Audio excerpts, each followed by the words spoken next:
Assalamualaikum warahmatullahi wabarakatuh. Halo teman-teman semua, balik lagi dengan saya Herliani.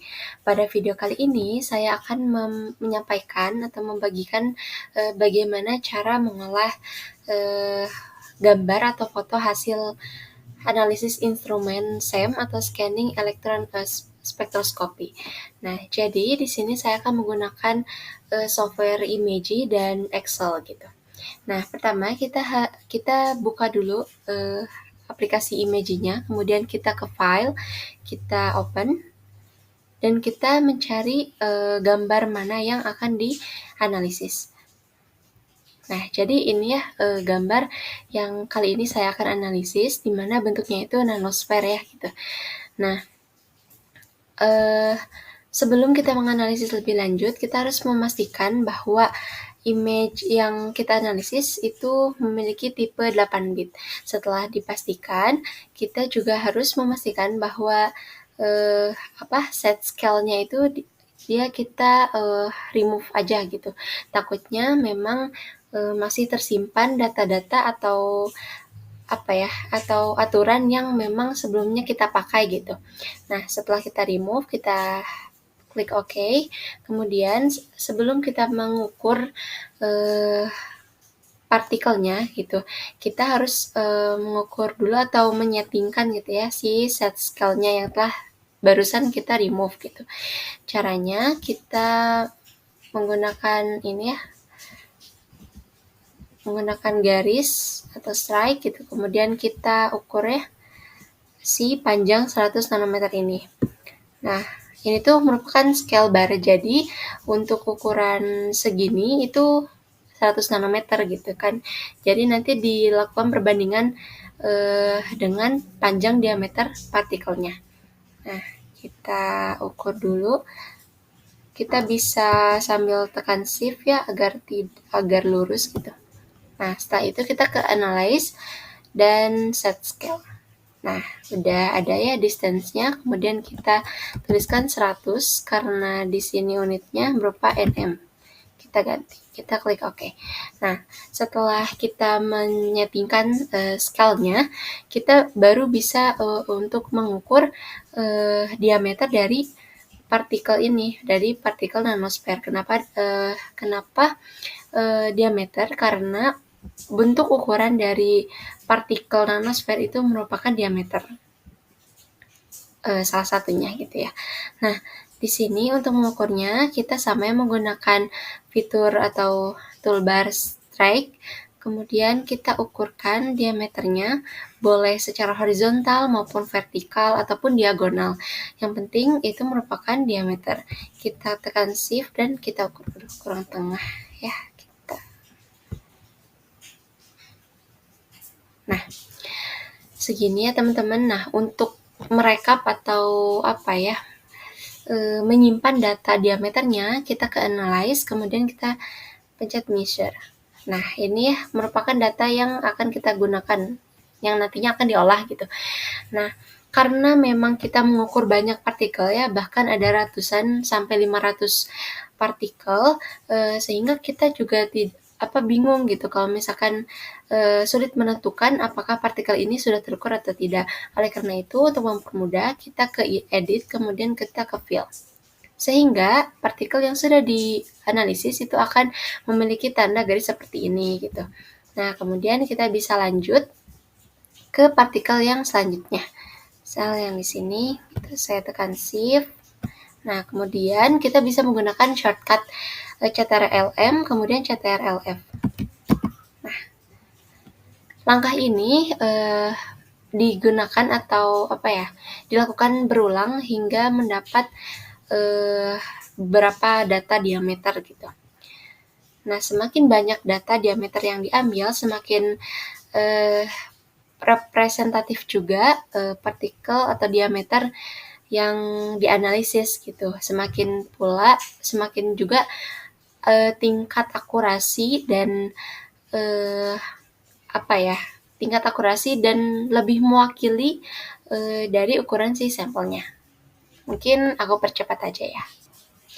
Nah, jadi ini merupakan gambar yang sudah kita analisis gitu ya. Saya menggunakan data sebanyak 360-an. 360 data diameter dari gambar ini gitu. Nah, bisa dilihat ya, di sini juga ada yang horizontal, ada yang vertikal gitu, ada yang diagonal gitu. Yang penting itu merupakan bisa dianggap sebagai diameter. Nah, setelah kita menyimpan atau bisa menyimpan atau mengcopy gitu ya data yang kita peroleh dari aplikasi Imagy, yaitu berupa data ini, area, min, max, angle, length, sama length gitu. Dihasilkan data seperti ini ya. Totalnya itu ada 360 data. Nah, kalau misalkan teman-teman lihat ketika di save sebagai dalam format Excel gitu, bilangan yang terbaca itu berupa ribuan. Sementara ketika kita menggunakan Imagy, bilangan yang kita inginkan atau yang kita maksud itu berupa koma. Jadi sebelum kita analisis lebih lanjut, kita harus mengkonversi terlebih dahulu length yang ada di sini gitu ya, dengan cara kita membagi dengan 1000. Nah, setelah itu kita drag aja ya, double klik ke bawah. Nah, ini sudah otomatis ya. Nah, setelah kita menentukan atau kita mendapatkan data length dalam satuan nanometer, kita bisa membuat satu histogramnya gitu ya.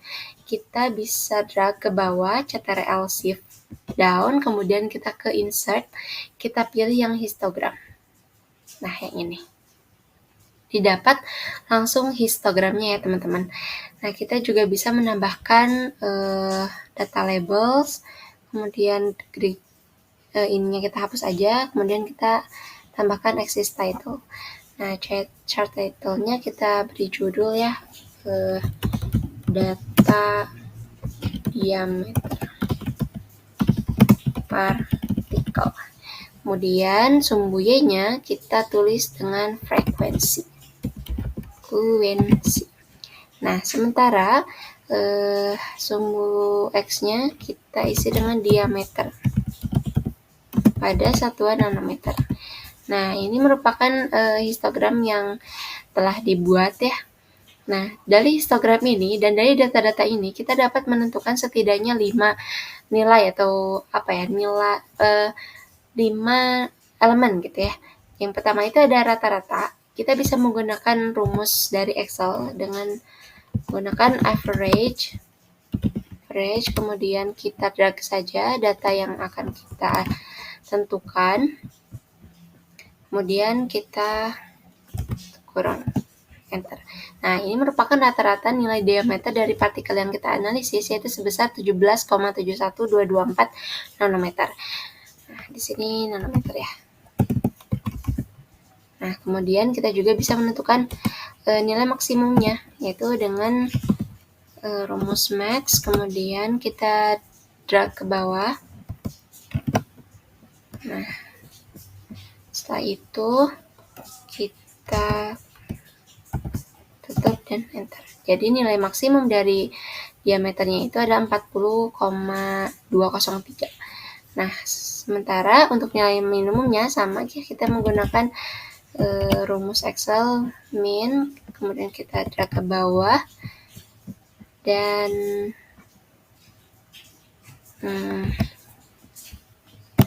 didapatkan nilainya 14,189.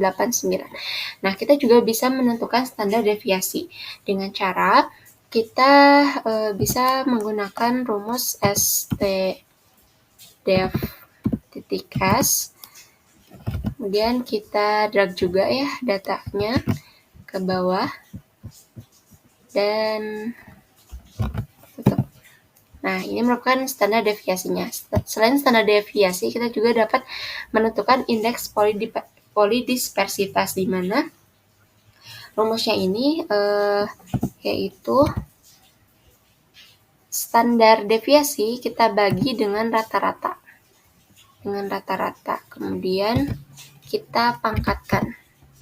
Nah, ini merupakan indeks polidispersitas.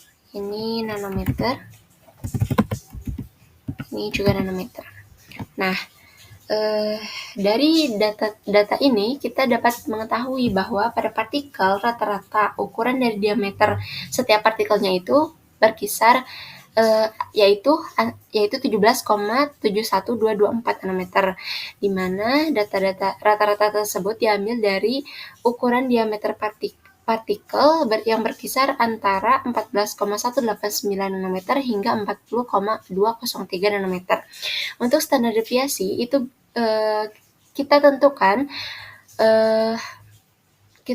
untuk mengukur bagaimana sebaran ukuran partikel dari rata-ratanya gitu. Semakin besar nilai standar deviasinya, maka ukuran partikel pada sampel itu semakin tidak seragam. Sementara untuk indeks polidispersitas kita tentukan itu menunjukkan ukuran keragaman relatif partikel atau menentukan bagaimana homogenitas ukuran partikel dalam sampel tersebut gitu, di mana rentangnya itu 0 hingga 1. Dan di sini didapatkan hasil 0,018771 yang menandakan bahwa partikel dalam sampel ini sangat homogen gitu ya. Sehingga dalam prosesnya baik sintesis ataupun yang lainnya gitu ya, ini cukup berhasil, sangat berhasil gitu ya. Dan karena indeks polidispersitasnya ini sangat baik, sangat homogen, maka dapat disimpulkan bahwa partikel atau sampel yang dianalisis ini memiliki kestabilan yang tinggi. Mungkin cukup sekian dari saya. Mohon maaf apabila banyak kekurangan dan kesalahan. Terima kasih. Wassalamualaikum warahmatullahi wabarakatuh.